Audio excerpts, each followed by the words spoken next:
안녕하십니까. 부동산 공법을 강의하는 최성진입니다. 자, 오늘은 국토의 계획 및 이용에 관한 법률에서 용도 지역 들어갈 차례입니다. 그럼 자, 잠깐 주소 좀 확인하도록 하겠습니다. 자, 우리 국토의 계획 및 이용에 관한 법률에서 지금 계획 파트 하고 있습니다. 자, 계획 파트에서 첫 번째, 전국토를 대상으로 국가계획을 공부했습니다. 국가계획 하면 국토교통부 장관이 수립했죠. 자, 무슨 기준 그럽니다. 기준 그러면 누가 수립한다? 국토교통부 장관이 수립하더라. 여기까지. 그 다음에 광역도시계획은 2개 이상의 도시죠. 자, 그걸 뭐라 했죠? 광역계획권 그랬나요? 광역계획권의 장기 발전 방향을 제시하는 광역도시계획을 공부했고요. 그 다음에 도시군 기본계획, 도시 하나의 특성을 파악해서 방향을 제시하는 계획을 공부했습니다. 자, 그러고 나서 요 둘은 방금 방향 제시라 그랬죠. 방향을 제시하는 게 그러니까 도로가 있었으면 좋겠다 했어요. 그럼 이제 있었으면 좋겠다 그랬으니까 그걸 하나하나 구체화시키는 거, 그러니까 우리말로 도로를 뚫어 하는 계획이 도시군 관리계획입니다. 이때 요 도시군 관리계획의 내용을 이제 공부하려고 하는 겁니다. 그게 테마 5번이 용도지역, 테마 6번이 용도지구, 테마 7번이 용도구역, 이렇게 이제 진행이 되는 겁니다. 그러니까 요 수업 순서가 줄거리 순서란 거 알아두시면 되겠습니다. 그러면 이제 용도지역을 공부할 텐데요. 용도가 뭐냐면 용도란 것은 쓰임새 그럽니다. 지역은 토지, 그 중에서도 전국토지입니다. 전국토의 쓰임새를 정하는 게 용도지역하고 되어 있습니다. 이때 이 용도지역은 중복이 된다 안 된다? 중복되지 않습니다. 중복을 회피하기 위해서 21개까지 정했습니다. 그러니까 토지의 쓰임새를 정하는데 이게 한 필지의 토지예요. 여기에 주거지역과 공업지역이 중복되어 있다 한번 생각해 봐요. 주거지역과 공업지역이. 그러면 주거지역이면 뭘 만들죠? 집 만들죠. 공업지역이면 공장 만들죠. 그럼 하나의 토지에 주거지역과 공업지역이 중복됐으면 집 만들고 공장 만들고 공장 만들고 집 만들고 매연 먹고 죽어버리고, 이 토지를 어떻게 써야 될지 알 수가 없죠. 이런 식으로는 괜찮아요. 한 필지에서 이만큼은 주거, 이만큼은 공업, 경계를 나누어 주면 괜찮습니다. 용도지역과 용도지역은 토지의 쓰임새를 정하기 위해서 중복되지 아니하게 정하더라. 이렇게 알아두시고, 우리는 용도지역을 사장하고 이름 부르죠. 용도지역을 뭐라고요? 사장. 그러면 이제 용도지역의 지정은 누가 한다? 도시군 관리계획으로 하고 도시군 관리계획 결정권자가 지정하더라. 이렇게 이제 진행이 되겠죠. 그럼 시험 문제는요, 용도지역의 지정은 도시군 기본계획으로 한다, 광역도시로 한다, OXX 이렇게 도시군 관리계획으로 용도지역을 지정합니다. 자, 그러면 용도지역 내용 들어가 볼게요. 자, 첫 번째 용도지역의 의의하고 나왔죠. 자, 용도가 뭐라고요? 쓰임새. 지역은 전국토지, 그러니까 토지나 건물의 쓰임새를 정합니다. 그러니까 토지의 이용, 건물의 용도, 건폐율, 용적률, 높이 등을 제한합니다. 그러니까 토지의 이용이나 건물의 용도, 토지 건물의 쓰임새를 정하고 건물의 건폐율, 용적률을 높이면 건물의 크기를 제한하는 거예요. 크기를 제한함으로써 공공복리 증진을 도모하기 위하여 서로 중복되지 않게 도시군 관리계획으로 결정하는 지역을 말한다 되는데요. 방금 제가 문장을 읽으면서 이런 표현이 나왔어요. 공공복리 증진을 위하여 그랬습니다. 토지를 경제적 효율적으로 이용하고 공공복리 증진을 위하여. 위하여 이게 뭐죠? 목적이죠. 그러면 요 위하여 앞에 이야기는요, 암기하지 마시라고 이야기해 주는 거예요. 법학을 느끼시라고. 위하여 그러면 이 앞에는요, 예, 뭐가 나온다고요? 좋은 말씀, 성경 말씀. 그러니까 무엇을 위하여 그러면 좋은 말을 쓸 수밖에 없다는 거죠. 그럼 결론은 그 뒤에 중복되게 중복되지 아니하게. 중복되지 아니하게. 무엇으로 정한다? 도시군 관리 계획으로 결정한다. 이렇게 알아두시면 되겠습니다. 자, 두 번째. 그러면 용도 지역은 누가 지정합니까? 그러니까 용도 지역은 도시군 관리계 결정권자가 지정합니다. 도시군 관리 결정권자 국토교통부 장관, 시도지사, 대도시 시장이 국토교통부 장관, 시도지사, 대도시장이 무엇을 결정한다? 도시군 관리 계획으로 지정한다. 이렇게 되어 있습니다. 다 하나 됐나요? 자, 그럼 이제 용도 지역의 종류를 보도록 할게요. 자, 용도 지역은 그 종류가 크게 나누면, 자, 제일 먼저 용도 지역 종류는, 자, 도시 지역이 있습니다. 무슨 지역이요? 도시 지역. 자, 그 다음에 관리 지역이 있고요. 그 다음에 농림 지역이 있고 자연환경 보전 지역이 있습니다. 이렇게 크게 나누면 이렇게 나눕니다. 여기까지를 도시, 여기를요 도시 외.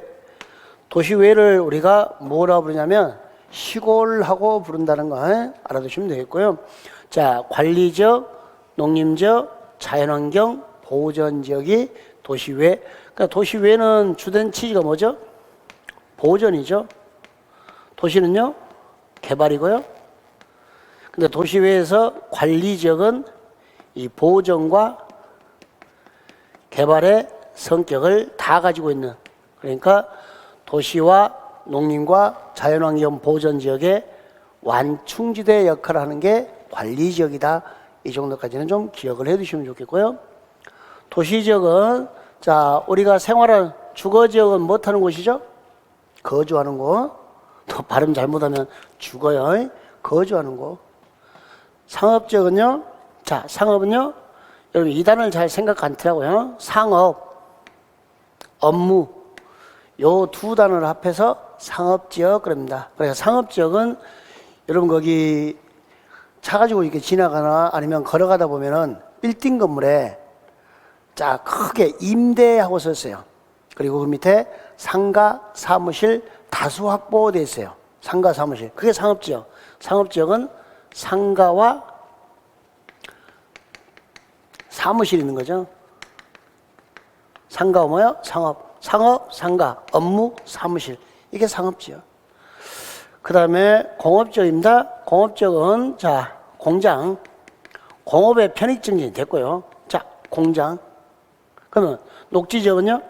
녹지지역은, 예, 푸르, 딩딩 하시면 되겠습니다. 녹지지역은 뭐라고요? 푸르, 딩딩 하는 거예요. 예. 뭐 단어를 암기해야 되는 게 아니라 단어를 느껴주시면 되는 겁니다. 제가 방금 관리지역을 뭐라 설명을 했냐면요. 관리지역을 이 도시와 도시지역과 농림지역과 자연환경 보전지역에, 자, 자연환경 보전지역이죠. 자연환경 보전지역의 완충지대 역할을 하는 게 완충지대요. 이런 완충지대 역할을 해주는 게 누구다? 자, 관리지역 그랬습니다. 그러니까 도시의 성격도 있고 농림의 성격도 있고 자연환경 보전지역의 성격도 가지고 있어요. 자, 그래서 관리지역을 법이 그럽니다. 종류를 세 개로 나누어라 라고 합니다. 이렇게 세 개로. 관리지역 종류를 세 개로 나누어 그래요. 자, 먼저 이 단어부터 잠깐 볼까요? 농림지역입니다. 농림지역은 농사 농자의 숲풀림이죠. 숲이란 거잖아요. 산. 그래서 농지법의 농업진흥지역, 산지관리법의 보전 산지 등을 대상해서 농림업의 진흥과 임업 생산을 위해서, 농업, 임업 생산을 위해서 존재하는 게 농림지역입니다. 그래서 농업, 임업 무엇을 강조하냐 그러니까 생산성을 강조합니다. 농림지역은. 앞으로 이제 농업 나오면 무조건 뭐 찾아요? 생산. 농업, 임업, 생산 기능을 담당하더라. 그러면 뭐요? 농림적 이렇게 알아두시면 돼요. 그러니까 농림적은 논하고 산을 대상으로 하더라 이렇게 하시고, 여기는 생산성을 강조하고요. 여기 자연환경 보존지역은요, 자연환경을 보존하죠. 그러니까 저기 설악산 있죠. 설악산이나 지리산, 저기 동해안이나 서해안, 남해안 있잖아요. 예? 이런 국립공원들이 자연환경 보존지역입니다. 자연환경 보존지역은 이렇게 국립공원들. 그러면 자연환경 보존지역은 자연환경을 보존하고 문화재를 보존해요. 그 다음에 수자원이나 해양생태계나 상수원, 수산자원의 보호 육성, 물에 관한 환경들을 보호해줘요. 자연환경이나 문화재를 보호하고, 자, 그 다음에 이렇게 물을 보호하고, 이런 기능을 갖는 게 자연환경 보존지역입니다. 그래서 얘는 보존성을 강조하고 있다라는 것 정도는 알아두시면 되겠어요. 그럼 이제 관리지역을 3등분 합니다. 그래서 이렇게 3개로 나누었어요. 요 농림지역 근처의 관리지역은 농업에 맞따서 생산해서 무슨 관리지역? 생산관리지역. 자, 여기 자연환경 보존지역 근처의 관리지역은 여기 맞따서 보존 따서 보존관리지역. 도시 근처의 관리지역은 도시는 팽창 이렇게 팽창되니까 곧 도시로 편입이 예상되죠. 따로 떼어서 체계적, 계획적 관리를 하겠다. 계획관리지역. 이렇게 나뉘어진 거예요. 그러면 이제 자, 여러분 생산관리지역은 어디 근처요? 농림지역. 농림지역에 준하여 관리하는 겁니다. 자, 보존관리지역은 자연환경 보존지역에 준하여, 계획관리지역은 도시에 준하여 관리합니다. 곧 도시로 편입이 예상되니까. 자, 그러면 이제 여러분들이, 고객들이 관리지역 그러지 이걸 계획관리, 생산관리, 보존관리는 구별을 못해요. 그럼 고객이 와서 관리지역 그런데 주변에 논밭이 보여요. 논밭이? 그러면 아, 생산관리지역이네 라고 바로 판단해야 돼요. 그 속으로만 이야기해. 속으로. 겉으로 하지 말고 평생 농사나 짓겠네 이러시면 돼요. 속으로. 에? 고객이 관리지역 그런데 막 설악산, 지리산이 보여요. 그럼 뭐라 그래요? 보존관리지역이네? 그리고 속으로요? 건강에는 좋겠다. 맨날 등산 다니니까. 그러니까 좀 투자가 잘못된 거죠. 고객이 관리지역 그럽니다. 그런데 어디 있어요? 도시 근처에 있어요. 그때는 소리내서 이야기해도 괜찮습니다. 땅 잘 사셨네요. 그나마 잘 사셨네요. 투자 가치가 있는 땅을 계획관리지역, 도시 근처에 있는 거, 근처에 도심이 보이면 이렇게 관리지역을 구별해 주시면 되는 겁니다. 자, 그 다음에 이렇게 보존관리, 생산관리, 계획관리지역이 있고, 자, 보존관리지역은 자연환경 보존지역에 준한 거, 생산관리지역은요 농림지역으로 지정하여 관리하기가 곤란하니까 따로 떼서 관리한 거, 계획관리지역은 곧 도시로 편입이 예상되더라 이렇게 됐고요. 농림지역은 농업, 임업, 생산기능, 농업진흥지역과 보존산지를 대상했고, 자연환경 보존지역은 보존성을 강조했죠. 설악산, 지리산, 자연환경이나 문화재를 보존하고, 자, 그 다음에 수자원, 해양생태계, 상수원, 수산자원의 보호, 육성을 위해서 필요한 지역이 이렇게 자연환경 보존지역. 기본적인 용도지역은 알아두시면 되겠고요. 자, 이제 용도지역에서 건축제한, 이 단어 좀 공부할게요. 건축제한이란 단어가 뭘 의미하는가만 좀 아시면 돼요. 자, 우리가 주거지역 그랬어요. 그럼 주거지역이면 뭘 만들 수 있을까요? 단독주택은 만들 수 있겠죠? 주거지역에는 공장이 될까요? 안 될까요? 공장은 만들 수 없겠죠? 그러니까 주거지역이라는 용도지역에서 건물의 종류를 제한하는 거예요. 건축제한은 건물의 뭐 제한? 종류 제한입니다. 주택이 되냐 안 되냐, 공장이 되냐 안 되냐, 이런 것을 건축 제한이다 부른다는 거예요. 그러니까 용도지역 안에서 이걸 뭘 만들 수 있냐 없냐를 정하는 것을 건축제한. 요 건축제한은요, 대통령령을 봐야만이 이해를 하는 겁니다. 대통령령으로 정한다, 이렇게 되어 있습니다. 자, 그 다음에 용도지역 지정 효과에서 건축제한이 있고, 그 다음에 뭐가 있어요? 건폐율이 있습니다.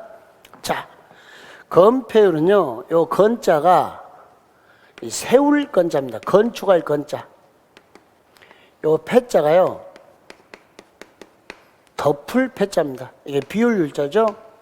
그러니까 건폐율이라는 것은 내 땅에, 대지 면적에, 내 땅에 그 건물의 건축 면적이 차지하고 있는 비율을 건폐율 그럽니다.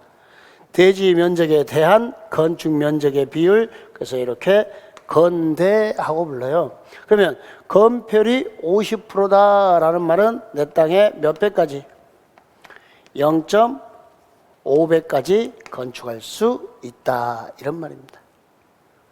그러니까 100평의 땅을 가지고 있으면 1층에 0.5배 50평까지 건축할 수 있다, 이런 의미라는 거. 자, 건폐율의 의미, 내 땅에 건물을 건축하여 얼마나 덮을 수 있냐, 그걸 건폐율, 대지 면적에 대한 건축 면적의 비율하고 설명한다는 걸. 자, 대지의 건축물이 둘 이상, 하나 대지의 건물이 2개 이상 있잖아요. 그럼 2개 합해서 계산합니다. 공식은 건대하고 이렇게 읽어주시면 됩니다. 용적률입니다. 용적률이라는 것은 여러분, 이 용자가 이게 담을 용자예요. 담는다. 이 적자가 쌓을 적자입니다. 내 땅에 건물을 쌓아서 담아놓은 비율을 용적률 그럽니다. 내 땅에 건물을 쌓아서 담아놓은 비율을 뭐라고요? 용적률. 대지 면적에 대한 연면적의 비율을 하는데, 연면적은 좀 쉬운 단어로 우리가 쓰는 단어가 건평이란 단어예요. 건평은 건물 평수가 아니라 건물 전체 평수예요. 이 건물 전체 평수. 그러니까 내 땅에서 대지 면적분의 이 건물 전체 평수가 차지하는 비율을 용적률하고 설명한다는 거 알아두시면 되겠습니다. 그러면 자, 여기다 50제곱미터, 여기다 50제곱미터, 여기다 50제곱미터, 여기다 50제곱미터를 건축했어요. 전체 얼마에서? 100에서. 그럼 전체 건축된 게 얼마죠? 200이 되는 거죠? 대지 면적이 얼마요? 100. 연면적이요? 200. 곱하기 100이니까 몇 프로? 200%. 자, 용적률을 쉽게 이야기하면요, 용적률은요, 각 층에 이 건폐율의 합계, 이렇게 생각하시면 돼요. 건폐율의 합계. 각 층의 건폐율의 합계하는 게 뭐다? 용적률 한다라는 거, 이렇게 하시면 돼요. 단, 건물이 일자형이라는 전제 조건 하에. 빌딩 구조. 그럼 보세요. 100제곱미터에 50제곱미터니까 여기가 50%, 여기가 50%, 여기가 50%, 여기가 50%가 되는 거죠. 그럼 다 합하면 몇 프로 되는 거예요? 200%가 되는 거죠. 그러니까 용적률 200%란 말의 의미는 50%짜리가 4칸 쌓여 있는 거죠. 내 땅에 몇 배를? 2배를 지상에다가 건축할 수 있다, 이런 말이에요. 다시. 자, 용적률을 배웠죠? 건폐율을 배웠죠? 일자형 건물은 용적률을 건폐로 나누면 건물의 층수, 건물의 크기가 나오는 거죠. 용적률이 200%다. 건폐율이 50%다. 50%가 4칸 쌓였으니까 몇 층이다? 4층. 이렇게 계산하시면 되는 겁니다. 그러면 우리가 왜 용적률, 건폐율, 높이를 공부하냐? 그러니까 우리 학생이 그러더라고요. 시험 보려고 해요. 시험 보려고 공부하는 건데, 용적률, 건폐율, 높이를 공부하는 것은 고객들에게 토지의 성격, 그리고 그 토지의 건축물의 크기를 설명해 준 거죠. 고객 상대에서 건폐율이 50%다. 내 땅의 1층에 0.5배까지 채울 수 있더라. 용적률이 200%다. 내 땅에 2배까지 건물을 쌓을 수 있다. 50%짜리가 4칸 쌓여서 200%가 됐으니까 이 건물은 4층짜리 건물이다 라는 것을 고객들한테 설명하고 설득해서 땅을 팔아먹어야 되겠죠. 네, 고객을 설득하기 위해서 설명용으로 쓰는 거죠. 이렇게. 그러기 위해서 건폐율, 용적률을 공부했고요. 자, 우리 건폐율, 용적률하고 되어 있죠. 자, 이제 용도 지역에서 건폐율, 용적률입니다. 뭐 이런 것은 암기하지 마시고 한번 쭉 보시면 되겠네요. 자, 도시지역에서 주거지역입니다. 주거지역은 건폐율이 자, 주거지역의 건폐율은 70% 이하죠. 그럼 내 땅이 0.7배죠. 상업지역은요 90, 공업지역은요 70, 녹지지역은 20. 용적률은요 최대치가 500% 이하죠. 여기는요 1500% 이하인가요? 여기는요 400% 이하고 여기는요 100% 이하까지 건축할 수 있다. 이렇게 처리되는 거 보시고요. 자, 관리지역입니다. 건폐율이 여기가 20%, 여기가 20%, 계획관리 40%. 내 땅에서 관리지역이 이 중에서 제일 크게 짓죠? 그러니까 좀 더 좋은 거죠. 용적률은요 80%, 80%, 100% 이렇게 됐습니다. 자, 농림지역 건폐율 20%, 자연환경 보전지역 20%, 용적률 80%, 0.8배까지 이렇게 건축할 수 있다. 이런 숫자들 한번 확인하시면 되고요. 이 말의 의미만 한번 보죠. 상업적이 90%면 내 땅이 몇 배? 0.9배. 내 땅이 몇 배를 싸고요? 15배. 그러니까 여기 보시면 0.9배, 15배죠? 왜 상업지역 땅값이 비싼지 아시겠죠? 많이 지을 수 있으니까.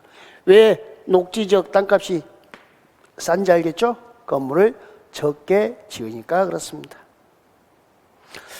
자, 그 다음에 여기 용도지역의 미지정 미세분에서 가장 중요한 출제 포인트가 여기입니다. 용도지역이 지정이 안 됐습니다. 그러니까 용도지역이 미지정이 됐더라. 도시지역, 관리지역, 농림지역, 자연환경 보전지역으로 지정이 안 되면요, 일단 이 땅을 이용하게 해야겠죠. 그때 자, 규제가 제일 강한 요 보전자를 쳤습니다. 건축자이나 건폐율이나 용적률 적용할 때 이 중에서 가장 기분 나쁜 땅 누구? 자연환경 보전지역. 규제가 제일 강화되어 있는 거, 요걸 적용하고 차근차근 더 풀어주면 되는 겁니다. 그래서 보전자를 적용하면 됩니다. 다시, 자, 도시지역, 관리지역이 세부 용도적 지정이 안 됐으면요, 건축 제한, 건폐율 용도에서 도시지역일 때는 보전 녹지지역을, 관리지역일 때는 보전 관리지역을. 그러니까 용도지역이 미지정, 미세분되어 있으면 자, 규제가 제일 강한 보전 찾으면 돼요. 자연환경 보전지역, 보전녹지, 보전관리. 그럼 여기는 건폐율은 다 20% 이하, 용적률은 모두 50에서 80% 이하, 이렇게 처리되는 거 확인하시면 되겠습니다. 이만큼까지 건축할 수 있습니다. 그러니까 미지정 미세분이어도 건축이 가능하다라는 것까지 알아두시면 되겠네요. 자, 그럼 이제 지금까지 공부한 거 확인학습 할까요? 용도 지역과 용도 지역은 중복되게 지정할 수 있다 없다? 중복 지정할 수 없다. 용도 지역을 회사의 사장 그랬죠? 보수는 온이 하나, 중복되지 아니하게 도시군 관리로 정했습니다. 두 번째, 첫 번째 틀렸고요. 용도 지역의 지정 변경은 국토교통부 장관, 시도의사, 대도시장, 이 사람이 도시군 관리계 결정권자죠. 이 사람이 관리계를 결정합니다. 깔끔했죠? 예. 세 번째, 아주 중요한 문제죠. 도시지역, 관리지역, 농림지역, 자연환경, 보전지역으로 용도가 지정되지 아니었더라. 이걸 미지정이라 그래요. 이럴 때 건축자들 적용에 있어서 도시지역에 관한 규정을 적용한다. 그런데 도시가 아니고 규제가 제일 강한 자연환경 보전지역에 관한 규정을 적용합니다. 자연환경 보전지역. 자, 관리지역이 세부 용도지역으로 지정이 안 되면 건폐율이나 용적률 건축전에서는 계획관리지역이 아니고 규제가 제일 강한 누구? 보전관리지역을 적용합니다. 미지정, 미세분일 때는 자연환경 보전지역, 보존녹지, 보전관리지역 적용한다는 거. 용도지역, 토지의 쓰임새 정리해 두시면 되겠습니다. 예, 수고하셨습니다.